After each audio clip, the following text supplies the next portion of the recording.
Welcome to the Unlocking Senior Resources podcast by Leave the Key.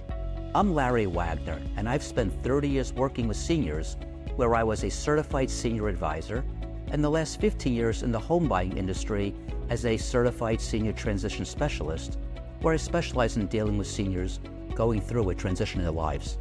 This podcast is for seniors, those with seniors they love, and people who work in the senior community. In each episode, we bring on a guest who works to improve the lives of seniors. This podcast is your key to unlocking senior resources.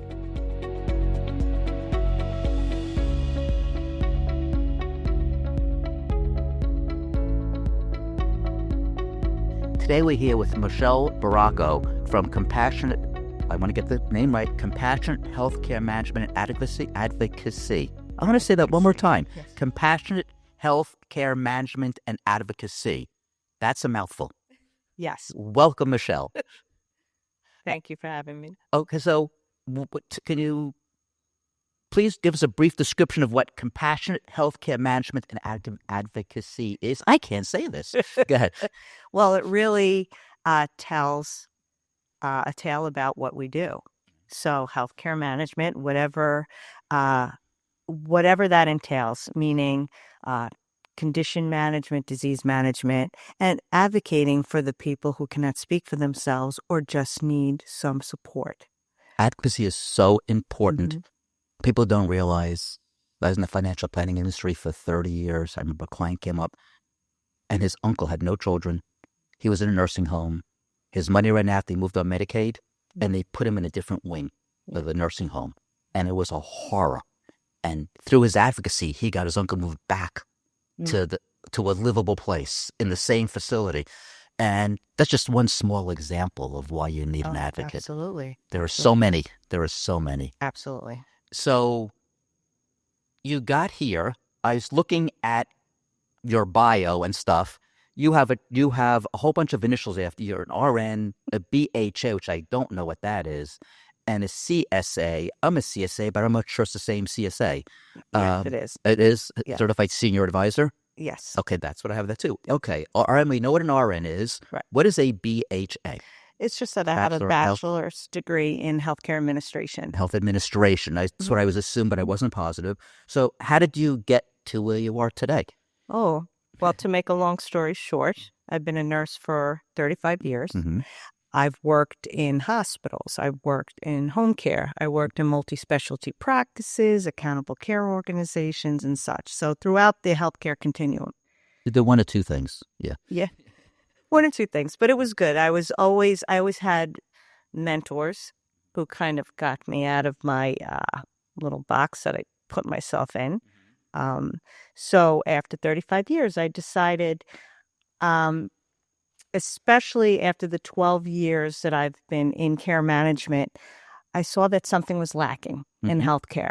And what that is, first of all, our geriatric population was sort of forgotten. Mm-hmm. Where were the resources for people who were either in facilities like hospitals and rehabs and coming home? Mm-hmm. Did they have what they needed? And second of all, people who just were at home trying to manage their chronic conditions. And that encompasses so much. Their medications, are they safe at home, living at home? But essentially, that's what people want to do, right? They want to stay at home. They say that. Mm-hmm. And my mother told me under no circumstances she'd want to go to a nursing home. And they ended up moving to independent living, where the life was so much better there than staying at home. Sometimes we fight what really is to our benefit. Yes. Nursing homes have such a lousy reputation. And I'm sure you'll tell me some of them truly deserve it. But is it fair to say others don't? Or independent living is not nursing home. And I'm well aware, very, very different.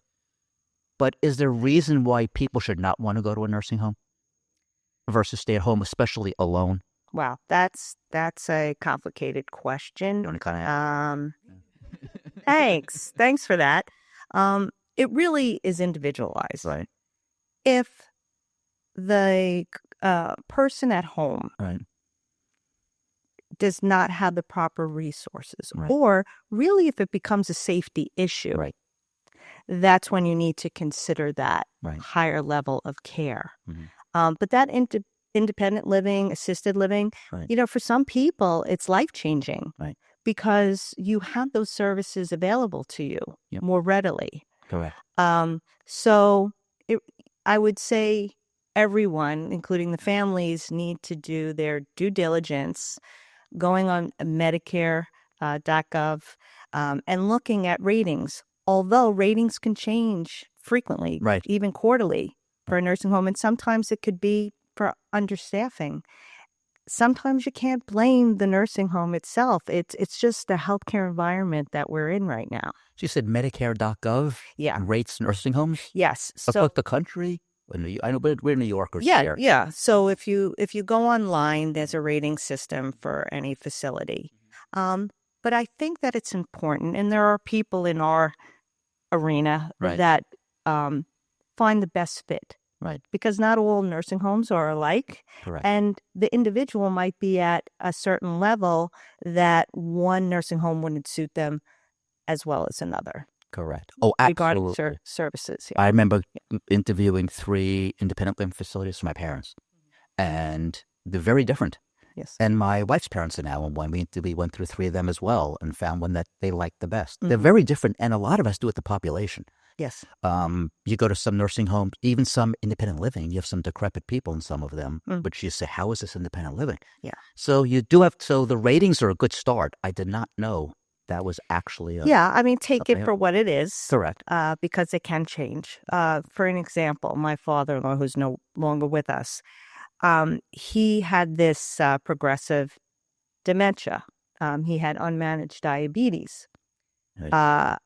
The family decided to put him in an assisted living. The assisted living facility was way too big for him. Yep.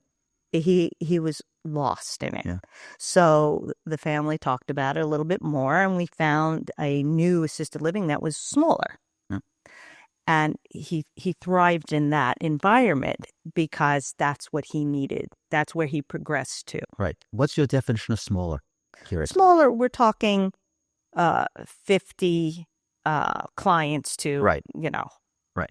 1,000, just right. you the have big ones are big. Yes. And I know people, my son and I we're partners in 3 facilities, nursing homes in Illinois, and they're 15-bed facilities. There aren't 15-bed facilities here. No. People who move to a facility, they really want to be home in many cases, and these small facilities are more like home. Yes. And so that's one of the things we're missing here in New York. Mm-hmm. Regulations really make it impossible to build a small facility in New York, which is why we're out in Illinois.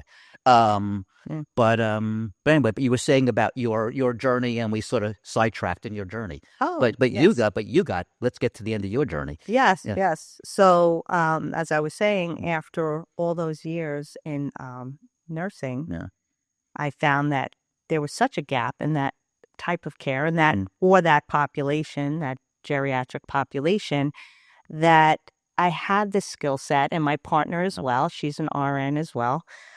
We had that skill set so that we could come together and formulate, I think, something very special. We differ from some care coordination services. You'll hear care management and care coordination kind of interchange. We're different because we are registered nurses. Mm-hmm. So we could bring it up a notch. Right. For example, on a chronic disease management program that we have, we do a medication reconciliation. We actually do it for all our services because that is really important. Explain what that is, please. I will. So as we get older, there's what we called polypharmacy. So a person in their 70s could have 15 or more medications easily, especially if they have a lot of specialists, right? Sometimes their quality of life suffers because of their medication. It could be interactive, overusage, underusage, could be a plethora of issues with medications. So part of what we do a full review of medications. And because we're registered nurses, we have that background. That's interesting. Okay. Even to the point where now we're discovering, I guess in the last 10, 15 years, how over-the-counter herbal supplements interact with didn't your know medication. Oh, yes. Yes. I think herbal's so safe and so on and so forth. They're not. They're not regulated, first of all. I mean, I'm not against them. I Right. take supplements myself. But if you're on certain medications, it potentiates the effect, so it rises the effect Mhm. of the medication, or it decreases the effect of the medication. A lot of people don't realize that. Hmm. You I know, had surgery and they told me to get off green tea because it's an herbal tea. Yeah. And I switched to black tea. It seems so innocuous. You wouldn't even think about Oh, it. a lot of things do. Yeah. Yeah. But being a registered nurse for so long, and especially when I did home care, I saw that firsthand. Yeah. So when I went into a home and somebody was starting on a new medication and they were like, I just don't feel well. Mhm. We looked into it a little bit. Yes, I've spoken to other people in the healthcare industry, bringing in aides and so on, and they don't know from this. Right. I've never heard anyone make this comment before. Right. So that's fascinating. That Yes. definitely gives you the competitive edge, but it's not you're just smiling more. You're bringing real benefit to Yes. these people that others just aren't bringing. Yes. Well, that's very interesting. I wouldn't have thought of that. Mm-hmm. Huh. Okay, so you ended up starting this company. So we got together. How long ago was that? Oh, this is like a year ago in the making. Yeah.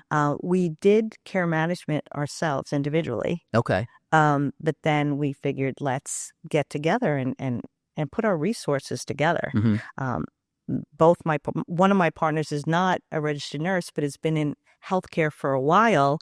He does our finances, and he's a whiz with technology. So he developed a whole documentation platform for us and helped us develop our assessments. So when we're talking to somebody and we're doing this full comprehensive assessment, we're able to keep it in our system so that our next phone call, we know what we were talking about, where we need to, what areas we need to address. So all our, we each have these skill sets that complement each other. That's perfect. So it just, it's almost providential. There's like a little word. That we all came together on this. It was just the right time. Right. You know, watching you do this, we had a flybless flying around like for 3 minutes during one of our podcasts. It likes me. like, there you go. I don't know where it came from. I haven't seen one since. But anyway, so that's fascinating. So in the 1 year you've been doing this, are you happy with the kind of response you're getting from your clients? And so, well, we have upped the marketing a bit because it's all about marketing. It is, and there's a lack of, what we do is not really readily available in the community. So it takes that trust, and understanding of what we do. So I have cast a wide net, and just by belonging to the gerontological, providers of New York. Yeah. There are so many services out there that if I can't provide it, I know where to go, to help people. So that's all part of your business. So you never stop seeking out individuals that could support your business by supporting the client as well. Right. Elder attorneys, placement specialists, certified financial planners. You're constantly talking to those people because you want to provide the best services for these people that need it so much. It takes a village. It really does. And let's take care of a senior. Right. Well, just the fact that why it's such a specialized population, and I love them. I really do. Everything changes as you get older, right? I mean, I'm in my 50s and I feel it. And I remember my patients when I did bedside nursing saying, "Oh, don't get older, honey." And I said, I get older. "Oh, yeah." And I'm like, "Oh, what do you mean?" And I never really fully realized it, but it's really, you almost feel like you don't have control of your own body. I mean, think of it, as you get older, you metabolize everything slower. So medications, again, become an issue. Right. Your muscle tone, right, changes. Your mind fell right here. That used to be muscle, right up here. Six-pack? I have a six-pack under my keg, So, when you lose muscle tone, right, you're more apt to have those falls at home, right? So there's a lot to think about. Also, in one of our services, which is elder care planning, it takes into account that all these changes, including financial, Right. are issues as you get older. For instance, if you're in your 30s and 40s, when you're working, you're building your wealth, Yep. right? You're taking high risk with your money, Yep. right? You might have it in the market and such. As you get older, you're thinking, I need this money to sustain me in my older years. And now people are living longer. Yep. So Too long for financial reasons. exactly. Right. And that's why a lot of people are still working Yep. into their 70s, right? So that planning is so important. And that's why elder care planning within itself, take out even the Yep. chronic condition management, is very helpful to people because they don't know Right. what's out there for them. Yep. No, Right. I trust me. I said I was in the financial advisory business. When I left it 6 years ago, my average client was 80. I had 880 clients with an average age of 80. Wow. That's easy to remember. Wow. And so we did this. I did this for 30 years, talking about and I was in the financial end of it, not the health end. And it was a real issue. But thank God my clients are retired educators for New York City, and they all had pensions and so on. So they were doing pretty well. But I talked about their families, their kids who were my age. Now I'm 66.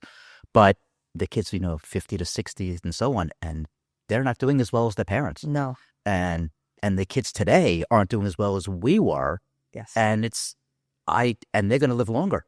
Yes. So it's a real problem. It's a real problem. You're dealing with the current generation, but it's going to get worse as we go. Right. And as our population, especially on Long Island, is aging, we have families like around our age that have aging parents. Yep. We have our own families and our own stressors. Yep. So it's help to them as well. So people, I don't want people to just focus on us taking care of a client, an older adult, but also their families. Huge. Right? So they could be living out of state. They could be living within the state, but now they have their own lives. They have growing families. And to provide for their parents becomes more complicated, right? Because they're trying to survive. So that sandwich generation is where we are. And you have the caregiver burnout, which is a real thing. Absolutely. And we're there for them as well. Yep. I used to sell long-term care insurance, and I tell people you're not buying it for you, you're buying it for your caregiver. Exactly. Right? And same thing. Then we interviewed estate planning attorneys, and we say, you're doing estate planning for your beneficiaries, not for you. You have to look out for the people you rely on. Yes. And that's what it's all about. They're the ones who are going to take care of you. Yes. And and them and you. Them and you. Exactly. So it's very interesting. So you gave me a brochure, which is nice. No one comes in with a brochure. So which sort of outlines what you do.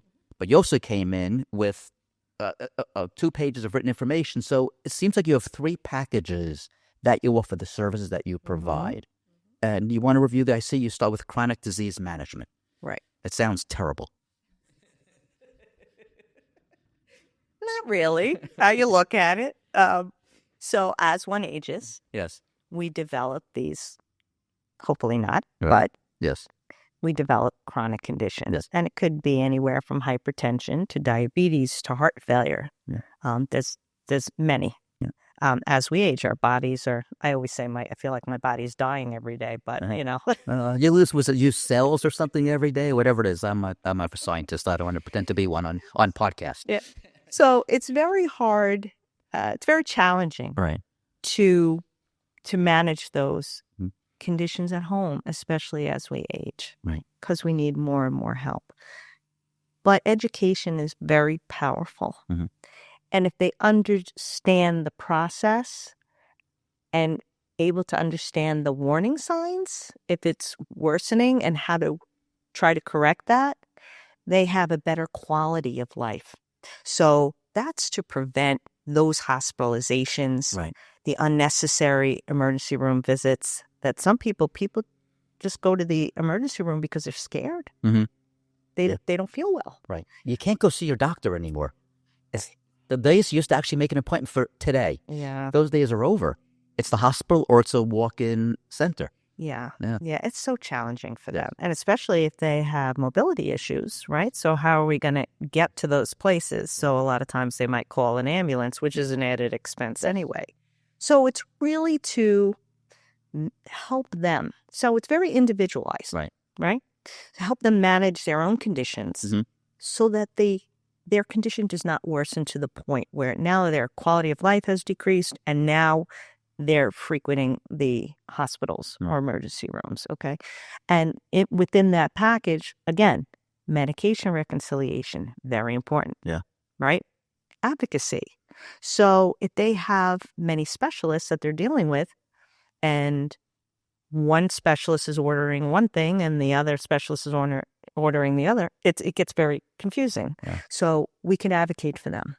At times we could pull all those physicians together and say, okay, let's come up with a plan for this individual. Yep. That's so important, so critical. Yes. Yeah. So that in a nutshell. Right. Is that. I mean, we could go on forever. I'm sure you can go on for any of these topics. Yes. So the second one says transition of care. That seems less onerous. No. Go ahead. It's a different focus. Sounds better, though, than chronic disease management. So it's just nice words. Okay, so you want to go with that? We'll go with that. Transition of care is something, I was certified in transition management as well. It's an area that, listen, we have care managers in the hospital that do a spectacular job. Ordering supplies that they need at home, durable medical equipment, home care they order. But after a person leaves the hospital, they're on their own, essentially, right? And that's where we come in. Now, a home care agency, they could do a lot of what we do, but then they're very short-lived. So then what does that person do long-term? Yep. Okay. So they want to make sure that that person is stable. Yep. Right. So what we do is whether they have home care or not, again, medication reconciliation. Can they get to their physician to have a follow-up? I had, years ago, I had read a research article, and it's true today, that the two things that will rehospitalize a person is when they get out of a hospital, they should see their primary care physician within a week and have their medications reviewed. If you don't have those two covered, there's a high risk to be rehospitalized. So we decrease that risk by doing that. Oh, that's important. Yeah. So if you were ever in the hospital, which a lot of us have been for one reason or another as we age, we come out, we're exhausted. Yep. We haven't slept. We don't even really want to talk to anybody. But we might have new medications that were prescribed. Right? That are now interacting with the old ones. We might not even know if we should take our old ones or take our new ones. There's trade names, there's generic names that are confusing, right? The names themselves are confusing, let alone that there's multiple. I was just told my test, I said, you're taking so-and-so. I said, no, I'm not. Turned out I was taking a generic. He quoted by the whatever name. And I had no idea. I didn't even know what it was for. I don't know, how many medications You're not alone, because a lot of people, and not, there are a lot of intelligent older adults. It's very challenging when you have more than 5 medications even, and you're looking at them, and some of my clients will say, oh, I take the white pill and I take the yellow pill. They have no idea. That's right. And I take 5, so that's the one we use. That's I might need to but I'm not older yet. Manage you. You need to manage me? I need to manage you, probably. I have a wife. She gets so mad at me. So I say, oh, you take your pills? I say, I took the little white one, the oval one. She goes, oh, boy. She gets crazy. She goes, it's so-and-so, and she knows the names by looking at and the do pills. you know that changes over time depending on the pharmaceutical company? Yes, because one of my pills was not oval until this last bottle came in oval. Correct. So I never go I don't know what I was taking now. I got new medication. Yeah. Now they're putting on the prescription bottles, this is a round white pill, right? I just noticed that. Is that in the last year or so? Oh, no, that's been around. Oh, I only noticed it recently. I guess I'm very observant. Yeah. That's why you need care. That's why I need my wife. Yes. Behind every man. So, so part of it is reviewing their medications, making sure that they have their equipment that came into their homes, because the hospital may order it. But it might not be in their home. And that that could lead to a fall because now you're in a weakened state. So I could tell you, I've always known that as you get older, when you lose some tone in your muscle, it makes you unsteady. So it's very important that you work on that. But even being my age, last year I was hospitalized. I fell and I broke like 4 ribs. Oh, wow. Yeah, it was a bad fall. So because of the pain, I couldn't really move in the hospital, and then I had surgery. But I'll tell you, I was there for a week. When I came home, I could not believe how deconditioned I was. Just in for a week? Yes. For a week. And you're not 80. Right. Yeah. So and you don't even look 80, by the way. Oh, thank you. There you go. I appreciate that. Yeah. So as people age, it's even worse. So that's why a lot of people go into rehab after a hospitalization because of that muscle weakness. So that's that why. Just from 1 week. Oh, yeah. Even a few days with an elderly person. I yes. would not have known that. Wow. Yes. So it's very important that they have their environment is safe. Mm-hmm. And home care is great for that as well, because they're the eyes in the house, and they could see, do they have area rugs that they're slipping on? Do they, can they get in and out of their bathtub effectively? So, we give them that level of comfort, and we're a contact for them. Right. So we always tell our clients, you could call me at any time. Hi, I'm Larry. And I'm Ben. We're the father and son team of Leave the Key Homebuyers, and we want to buy your house. We specialize in working with seniors who are transitioning out of their homes, and we understand what you were going through. So if you're considering selling your home and would like an alternative to the traditional overwhelming process, reach out and see how we can help. Do you have an outdated home? No need to update anything. Have a home that needs repairs? Don't bother with repairs. Don't want to take everything with you?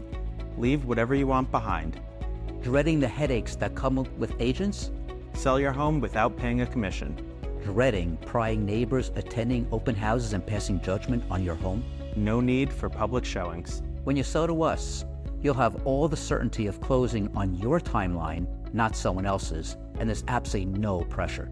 Visit leavethekey.com or call us today for a no-obligation offer at 631-388-7771 if you want to sell your home today. I have a question for you. It may be totally unrelated. It may be out of your area of expertise. But is a senior better off having a home with carpet or floors? Carpet seems like it's softer if you fall, but it seems you're more likely going to fall. So we could trip over carpet, and not rugs. Rugs I know are a disaster. I know people end up using walkers, and I somehow think that's so much easier on floors, but I don't know the answer. So the thing we really concentrate on is those little throw rugs. Right. Yeah, they're a disaster. Yeah. Those are horrible. Yeah. Like, throw those out. The rugs, if secure, they're fine. But then you have to look at the levels in the house. Some people have a living room that you step down into, those kind of things. And I think that even with people get very comfortable with walkers and canes, the proper use of them, you think they're so easy to use, but there's mechanics about using that. Also, walking up and down the stairs. Do people have stairs that even to come into their house? Right. Absolutely. So almost all houses have at least 1 or 2 steps. Do they have a rail? Can they make it into their house? These are questions that we ask in our assessment. We added a railing to our front of our house when my parents got old. When they'd come to visit, we wanted to make sure there's a railing for them because it was only 3 steps. You didn't need a railing by code, right? But you need a railing when you have elderly parents. Right. Yep. Now that you're alone in the house, you come home from the hospital, or you have an aging spouse, you're in a weakened state, you're tired. Those things really matter. Yeah. Right? You're adjusting to medications as well. So those are the kind of things. Through our assessment tool, we ask a lot of questions. Anything from emotional, spiritual, if you have food insecurity, can you get your medications? Maybe they need to find a pharmacy that delivers them. There's a whole nuance to being at home after a hospitalization and trying to manage, to get well. Right. So those are things that we address. Okay. So that has to do with the transition. And the last one seems different than the other two? Which one is not like the others from Sesame Street, I remember, and that is your elder care planning. Yeah. It's non-medical now. Well, in a way, it is medical. In a way, they all intersect. They all can intersect, but that's the importance of our assessment that we do, because after that's completed on our first call, we could assess where they fit into, right? So elder care planning takes it to a level where it's what we discuss, like financial planning. Did they have there we go, the fly again. It just likes me. Do they have support coming into the home if they need it? Do they have a living will and testament? Mm-hmm. Are they planning for another event as far as financial concerns are? So there's a whole plethora of things that we have to think about with elder care planning, and that's where the network comes in, right? So you only know what you know. Correct. So that's why it's important to network with people that could support this client. And part of our job with the elder care planning is coordination of services. Right. That's the biggest piece. Yep. You mentioned the group, the GPNY. Mm-hmm. We buy, fix, and sell houses. Why would we join GPNY? It seems so bizarre. People have asked me, why are you here? You don't deal with the senior market. We buy houses from seniors. Those 75-80% of the houses we buy are from seniors. And our job is not our job. We made it our job, not as home buyers, but as people, to offer services for these people. And we also give referrals if they're going to sell their house, moving referrals or real estate agent referrals or home companies to clean the house out. Yep. Sometimes we don't even buy their house and we're sitting there working with them to help them transition, if you will, but the house isn't for us to buy. So we said, let's get more resources so we could be of more help. And that's when we joined GPNY, and that's when I met you.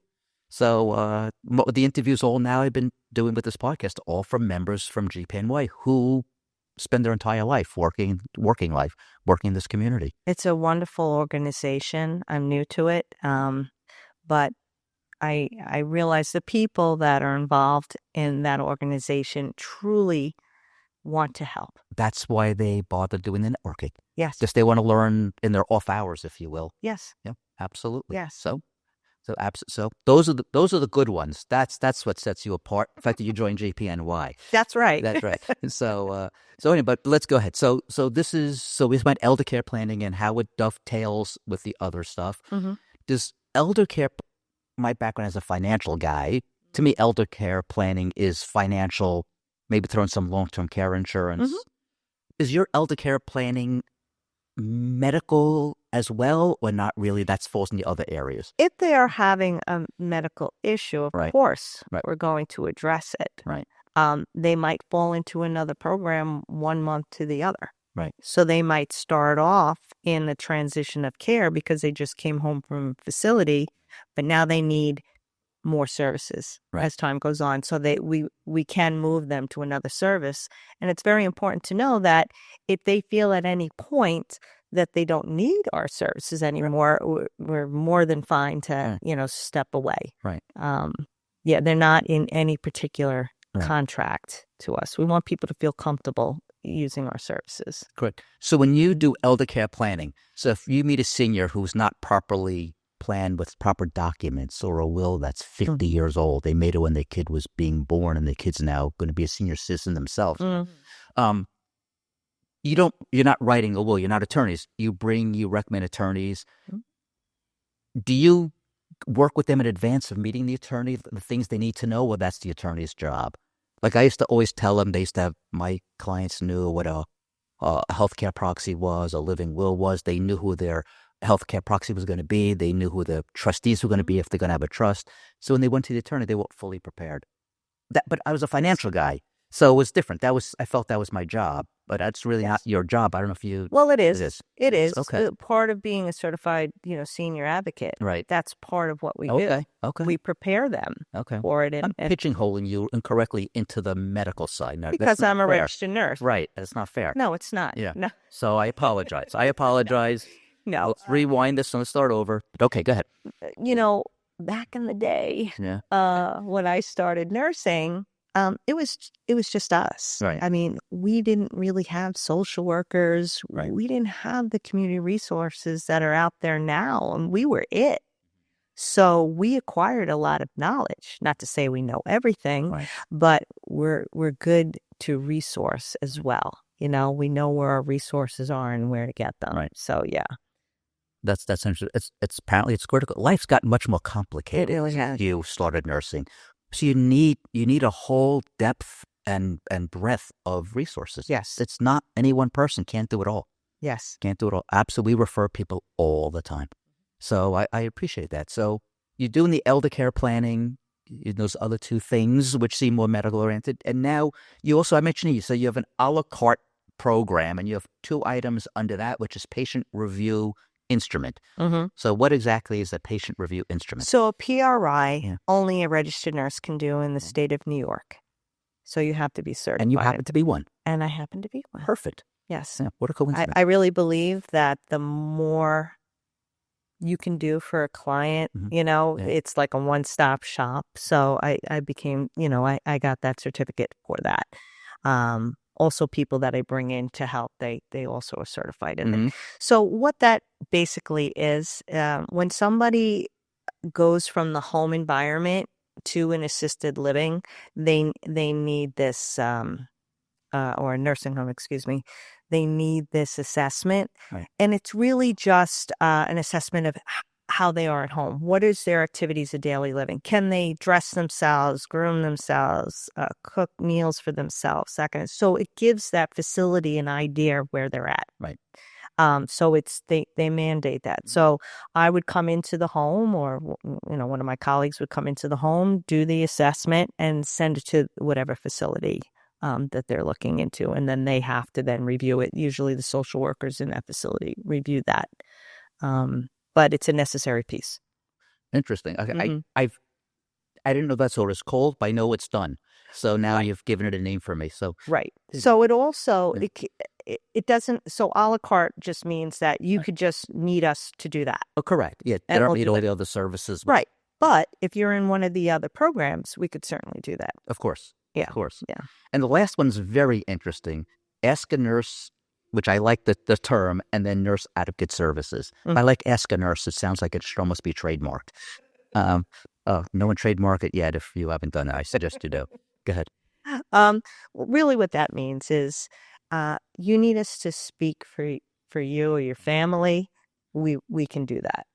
So healthcare in general, there's so many aspects to managing that over your lifetime. So whatever that looks like for you. So even if there is a client that's in an assisted living or a nursing home or in the hospital, and the family's having difficulty obtaining information, or they're just not understanding what's going on, the client doesn't understand what's going on, we will go into those areas and advocate for them.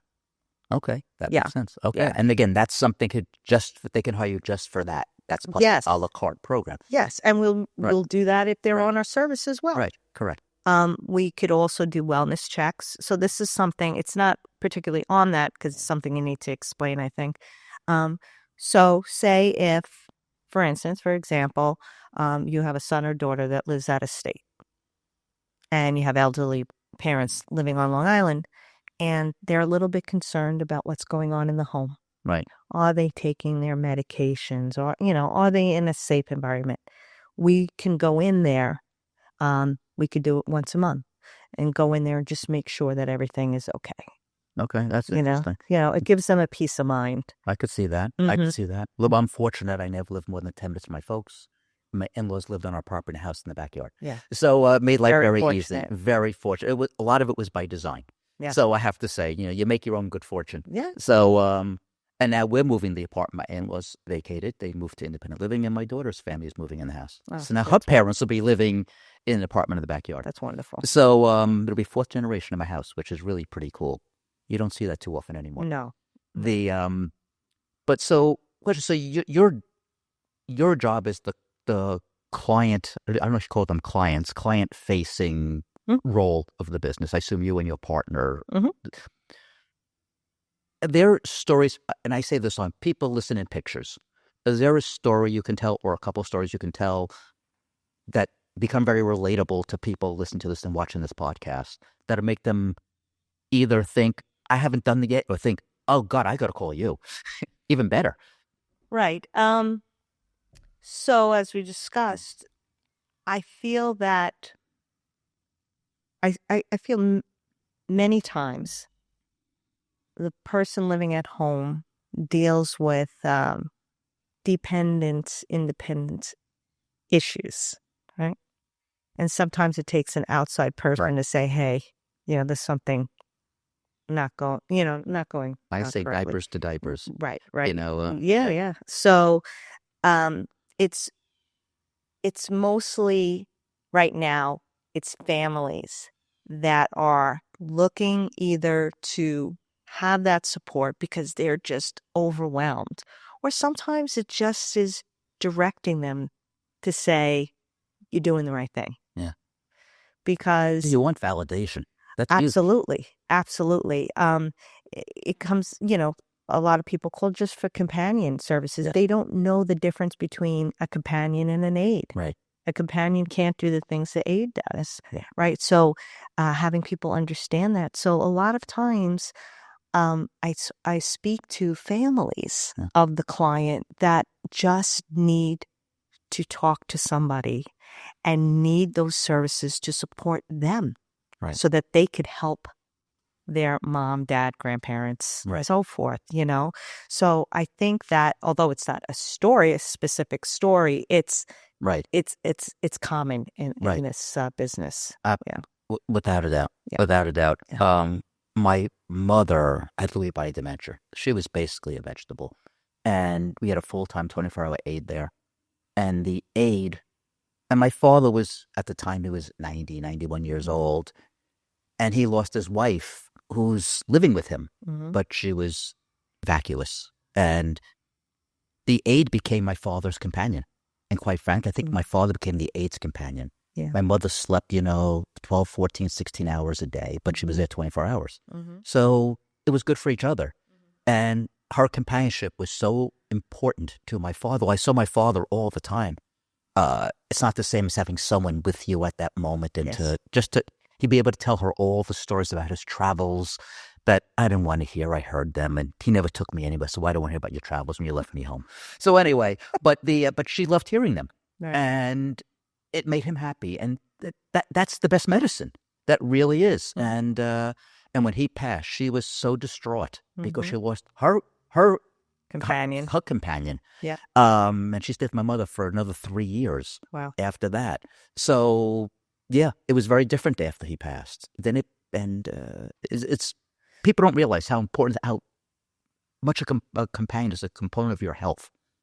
Oh, absolutely. The social aspect, people kind of glean over. Right. But as we age, right, we lose people in our lives and are impacted forever. Yes. We have, couples that lose their spouse and now they're on their own. Yes. They don't have that person to rely on.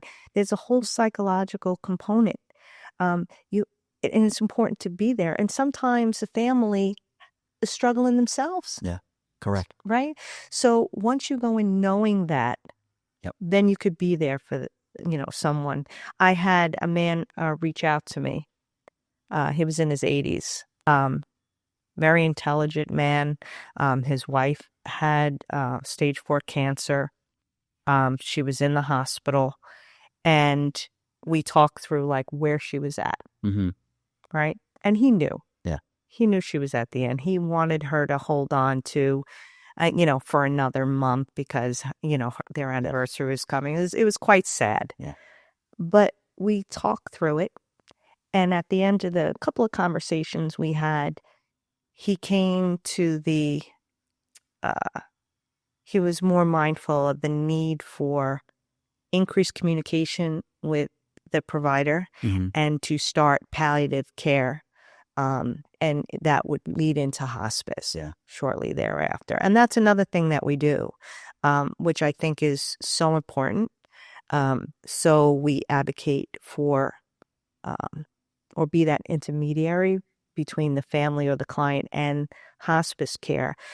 when people hear hospice, they have this negative connotation with it. Yes, well, it's where you go to die, you know. Right. But also hospice has, they were trying to change the name because of that. I think they call it comfort care now. That sounds better. See, as I mentioned, It's when I want to get it right. I want to get it right. Right. Chronic disease management. I somehow that's it scared me. Yeah. Same thing. We'll have to change it up for Yeah. you. But hearing that is very scary because you think that, oh, now I'm giving up on my loved one, or as an individual, I'm just giving up, my life, which it doesn't necessarily have to mean that. Hospice care and palliative care help that person with that chronic condition Right. to manage your life to get the best quality of life Yes. they can for the rest of their lives. Yes. So we discussed that. I mean, so I had a discussion with that man about it, and, he felt better about it Right. because it's not about failure, Correct. right? Correct. Yes. It's about actually getting the services for their loved one that they need. Yeah. And it has nothing to do with your abilities. Right. So sometimes that's a very hard conversation to have with a lot of people. I mean, I had it with my own mother-in-law. Yeah. Because nobody, everybody runs, right? Yes. Yes. But sometimes it's the best thing for that person. Yeah. And you have to think of that person's life. If they go into hospice, death is inevitable. Mhm. It's in the near future, and just making it as painless and simple as possible. Right. Well managed. Well managed, and Mhm. there's nothing wrong with that. It's No. not nothing. It's something that's really important. Mm-hmm. So I understand how people feel badly about it. And I can understand the sense of giving up, Absolutely. but it's nothing like that at all. No. Yeah, we were about to put my mother in hospice at one point, and my father, and we felt terrible about it. But we knew my father was, he had 24 hours, 36 hours, and the hospital said we can't keep him anymore. Mm. And that was that. But he ended up never making it to hospice, which was just as well. If you can avoid it and come to an end. Well, unfortunately, Yeah. and physicians have an issue with it too. Yeah. Because of their own feelings about it. It's hard for a lot of physicians to talk to the client about it Oh, that's interesting. because they think they're They failing them. Yeah. But it's really not about that. And so hospice care, when it could be started way before, Mm-hmm. isn't. Right. So a lot of hospice care is started like 2 weeks before somebody passes, Right. which it doesn't need to be. Right. So those hard conversations are very important because they could live a more of a quality end of life. Okay. So it's a lot of end of life issues as well. Yeah. Mm-hmm. So, as I said, I normally ask people what separates them, but the fact that you're an RN is your big differentiator Mm-hmm. from your competitors. And bad thing to happen during a podcast. So that's a question that doesn't require asking. So it's listening to you is fascinating. So I find when I talk to people, their focus is kind of like this in what people do. Mm. Yours seems broader Mhm. than other people I've spoken to dealing with seniors. I'm dealing with people deal with mobility, very narrow, but even home health care aides, narrow. Important, Yes. but narrow. Financial advisors, or estate planners, Mhm. narrow. Mhm. But you're covering so many of those things, and then you're bringing the mobility person to put the chairlift in and so on and so forth. Mhm. So you're kind of, I don't want to be cliche, but like a one-stop shop Yes. in that you have all the resources of it. You are a resource Yes. with resources. Mhm. That's probably a good way of putting it. And you have a smile. So it's a very heavy subject. And our podcasts tend to be very serious. We're talking about things like this all the time. But you do it with a smile, and you try to make it, I don't want to say as light as possible, because Mhm. talking about people's illness and coming from hospitals and so on is never light. But you bring a human touch to it. As I'm talking to you, I see that, and that's so important. That's back to the companion part. It's you want to feel like it's a process that's not thrust upon that you're part of, Right. and you seem to do that. Yeah, I'm just sitting here thinking. I have so many clients in my 30 years there, plus my folks, and I'm thinking of all the times I could have used somebody like you. We didn't have any one person to help with, the coordination. And my clients who've called me, I was just one of those other silos. Yeah. And I didn't know anyone like you. If I was in the business now, in the financial business, I would be calling upon you, especially you have 80-year-olds. So they range from like 65 to 95. Yeah. So this would have come up quite often. I would have been a very good source for you. Yeah. Yes. but I no longer with that marketplace. But it's fascinating. But I do deal with people, again, seniors who are selling their homes, and they're going through some level of transition, and we refer people out all the time. So I'm so happy we've met, but I'm happy to have engaged in as deep a dialogue as we have here. So I learned so much more about you, because what you do is not like all the other people I talk to. Yeah, it's not in a vacuum. It's not in a vacuum. Yeah. That's well said. Well said. If there's one takeaway, I ask this question every time. There's one takeaway you'd like someone to glean from this podcast. What would that be? Well, that you're not alone in your healthcare, that there are resources out there, whether it be for you as an individual or for your family. Mm-hmm. There are resources to help you. Right. And you're that resource. You have all the ones available to you to bring in one place. Exactly. So you're the funnel. Mm-hmm. That's perfect. That's perfect. So if people want to get hold of you, I know they can reach you at 516 865 0389. Again, that's 516-865-0389. And an email address? My email is M as in Michelle. Makes sense. Right? Barraco, my last name, B as in boy, ARRACO at HCMadvocacy.com.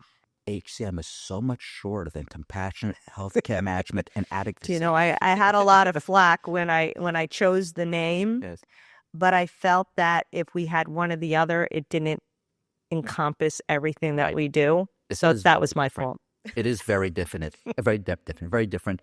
And you put the word compassion in front because there weren't enough words. If you added another word to it. Yes. But that's also part of what you do. Being compassionate. Well, yes. And I wanted people to know that with that, because healthcare management is sort of like a cold, to me, it seems like a cold verbiage, like what does that really mean? But we really do, have a heart for it. Right. Me and my partner, Christine, we've been in the business so long. She was director of nursing over at a nursing home. So she's dealt with, the geriatric population for a while. And we have this calling to really help people, and we really take it to heart, and we want good outcomes, and we want to outreach to the community as much as possible. Oh, that's very good. Outreach is very important. Yeah, very important. You need people to know you are there, and what's available. Yep. That's very, very, very important. Yes. Well, I thank you very much for coming. Well, thank you for having me. Very good. Thanks for listening to this episode of the Unlocking Senior Resources podcast by Leave the Key. If you've enjoyed this episode or found it helpful, don't forget to subscribe, leave a review, and share this podcast. We specialize in working with seniors who are transitioning out of their homes, and we understand what you are going through. So if you are considering selling your home and would like an alternative to the traditional overwhelming process, reach out to see how we can help. When working with us, you can sell your home in its current condition, there is no need to remove unwanted items, and you control when the house is sold, along with so many other advantages. Visit leavethekey.com or call us at 631-388-7771 to learn more about our senior home buying process.